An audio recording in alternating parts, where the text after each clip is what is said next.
ఎదోము జాతికి ఏశావు మూలపురుషుడు. ఎదోము ఏశావు కుమారుడు, ఏశావు ఇస్సాకు కుమారుడు. ఏశావు మొదటి నుండి అరణ్యముల్లో తిరిగేవాడు, మంచి క్రీడాకారుడు, శారీరకంగా మంచి బలము సౌష్ఠవము గలవాడు. గాని పూర్తిగా అతడు శరీరానుసారి. ఎల్లప్పుడూ తన ఆహారాన్ని గూర్చి విహారాన్ని గూర్చి ఆలోచిస్తూ ఉండేవాడు. ఈ రోజున కూడా చాలామంది యువకులు మంచి బలము అందము గలవారున్నారు. గాని వీరికి ఆధ్యాత్మిక విషయాలలో బొత్తిగా ఆసక్తి ఉండదు. ఏశావు లాంటివారు శరీర సంబంధమైన కోరికలు తీరకపోతే ఆత్మహత్యకు కూడా పాల్పడతారు. లోక సంబంధ విషయాలు వారిని పెడత్రోవ పట్టిస్తాయి. రక్షించబడని యువత సమాజానికి మేలు చెయ్యలేదు సరికదా, కీడు చెయ్యటం జరుగుతుంది. ఏశావు ఆకర్షణీయమైన వ్యక్తిత్వము గలవాడే కాని ఆధ్యాత్మిక విలువలు తెలియని పశుప్రాయుడు. దేవుడు ఎందుకు యాకోబును కోరుకున్నాడు? ఎందుకు ఏశావును తిరస్కరించాడు? ఓబద్యా గ్రంథంలో దీనిని గూర్చిన ప్రవచనం ఉన్నది. ఏశావు సంతతి ఎలాంటిదో ఓబద్యా ప్రవక్త బయలుపరిచాడు. ఒక్క ఏశావు లక్షలాది ఎదోమీయులకు గోత్రకర్త అయ్యాడు. ఎదోమీయులలో ప్రతి ఒక్కడూ ఒక ఏశావే. ఈ ఏశావు నుండి ఏమి వచ్చింది? ఎదోము జాతి. ఈ జాతికి చెందిన వారంతా దురహంకారులు. ప్రతి ఒక్కడూ గర్వముతో నిండిన వ్యక్తి. ఓబద్యా గ్రంథం 1వ అధ్యాయం 3-4 వచనాలు. అత్యున్నతమైన పర్వతముల మీద ఆసీనుడవై ఉండి కొండ సందులలో నివసించేవాడా, నన్ను క్రిందికి పడద్రోయగలవాడెవడు అని అనుకొనేవాడా, నీ హృదయపు గర్వము చేత నీవు మోసపోయావు. పక్షిరాజు గూడు అంత ఎత్తున నివాసము చేసుకుని నక్షత్రములలో నీవు దానిని కట్టినప్పటికీ అక్కడ నుండి నేను నిన్ను క్రిందికి పడదోస్తాను. ఇదే యెహోవా వాక్కు. ఈ జాతికి స్వాభిమానము ఎక్కువ. దేవుడు లేకపోయినా మాకేమీ పర్వాలేదు అనుకునే జాతి. ఏశావు సంతతి ఎదోము జాతి. పాత నిబంధనలోని చిట్ట చివరి గ్రంథమైన మలాకి ప్రవచిస్తూ, నేను యాకోబును ప్రేమించాను, ఏశావును ద్వేషించాను అన్నాడు. ఈ మాటలు దేవుడు ఎప్పుడు పలికాడు? యాకోబు ఏశావు మృతి చెందిన తరువాత 1000 సంవత్సరాలకు దేవుడి మాటలన్నాడు. మొదటి నుండి దేవునికి ఏశావు మనస్సు ఎలాంటిదో తెలుసు. చరిత్రలో వీరు చేసిందంతా ప్రవచనాలకు నెరవేర్పు మాత్రమే. దేవుడు చెప్పింది అక్షరాలా జరిగి తీరుతుంది. ప్రవచనాలు చరిత్రలో తూచా తప్పకుండా నెరవేరుతున్నాయి. ఇప్పుడు 36వ అధ్యాయం 1వ వచనం వినండి. ఎదోము అనే ఏశావు వంశావళి ఇదే. గమనించండి, ఎదోము అనే ఏశావు. ఈ 2 పేర్లు ఒకటే అన్నట్లుగా ప్రయోగించబడినాయి. ఎదోము జాతికి ఏశావు కర్త. అందుచేత ఈ 2 పేర్లు సంయుక్తపరచబడ్డాయి. ఏశావు భార్యల జాబితా వింటారా? ఆదా, అహోలీబామా, బాశమతు. చూడండి, ఆదా హిత్తీయురాలు, అహోలీబామా హివ్వీయురాలు, బాశమతు ఇష్మాయేలీయురాలు. 3 భార్యలు. ఆదా కన్న కొడుకు ఎలీఫజు, బాశమతు కొడుకు రగూయేలు. అహోలీబామాకు యూషుయాలాము, కోరహు పుట్టారు. కనాను దేశములో పుట్టిన ఏశావు సంతానము వీరే. ఇతని భార్యల ద్వారా 3 జాతుల సమ్మేళనం జరిగింది. ఏశావు తన భార్యలను, కుమారులను, కుమార్తెలను, తన ఇంటివారందరినీ, తన మందలను, పశువులన్నిటినీ, తాను కనాను దేశములో సంపాదించిన ఆస్తి యావత్తూ తీసుకొని తన తమ్ముడైన యాకోబు ఎదుటి నుండి మరొక దేశానికి వెళ్ళిపోయాడు. వారు విస్తారమైన సంపద గలవారు గనుక కలిసి నివసించలేకపోయారు.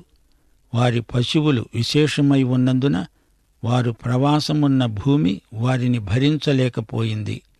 మా శ్రోతలకు జ్ఞాపకమున్నదనుకుంటాను. అబ్రహాముకు లోతుకు మధ్య ఇలాంటి వివాదమే కలిగింది. వారి పశువులు మేయడానికి చాలినన్ని పచ్చిక బయళ్ళు లేవు. వారి పశువులు మరీ ఎక్కువైపోయాయి. అందుకే అబ్రహాము లోతు వేరుపడక తప్పలేదు. ఏశావు వాగ్దత్త భూమిని విడిచిపెట్టాడు. దీనికి కారణమేమిటి? మరేమీ లేదు, కేవలము ఆర్థిక కారణాలను బట్టి ఏశావు వెళ్ళిపోవలసి వచ్చింది. ఏశావు శేయీరు మన్యములో నివసించాడు. ఏశావు అనగా ఎదోము. ఇప్పుడు ఏశావు మన్య ప్రాంతాలకు తరలిపోయాడు. ఏశావు ఎదోమీయులకు తండ్రి. ఏశావు కుమారుడు ఎలీఫజు, అతని ఉపపత్ని తిమ్నా, ఆమె కన్న కొడుకు అమాలేకు. ఇక్కడ అమాలేకీయుల మూలపురుషుడు కనపడుతున్నాడు. అమాలేకు జాతి నలుదిశలకు విస్తరించింది, ఉత్తర ఆఫ్రికా వరకు ప్రసరించింది. అరబు జాతులు అబ్రాహాము హాగరు సంపర్కము వలన వచ్చినవి. శారా చనిపోయాక అబ్రహాము కెతూరాను పెళ్లాడాడు. ఈ జాతుల మధ్య అంతర్వివాహాలు జరుగుతూ వచ్చాయి.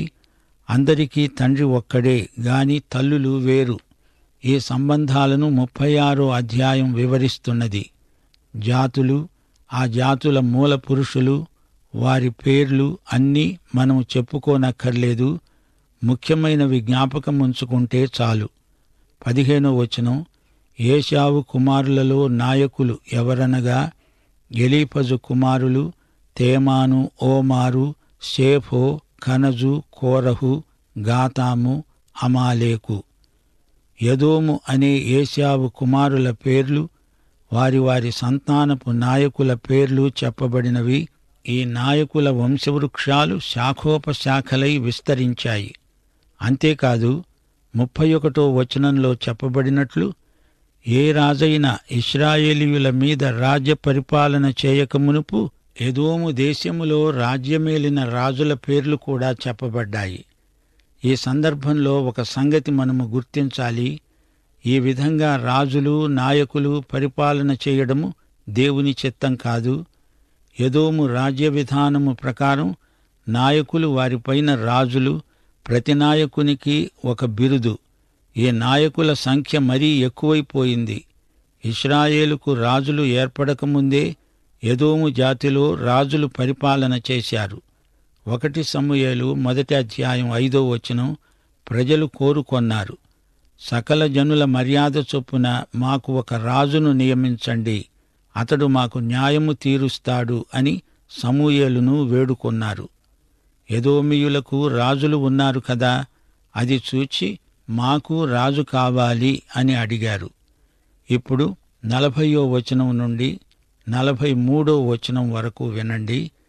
వారి వారి వంశముల ప్రకారము వారి వారి స్థలములలో వారి వారి పేర్ల చొప్పున ఏశావు సంతానపు నాయకుల పేర్లు ఏవనగా తిమ్నా, అల్వా, యతేతు, అహోలీబామా, ఏలా, పీనోను, కనజు, తేమాను, మిబ్సారు, మగ్దీయేలు, ఈరాము.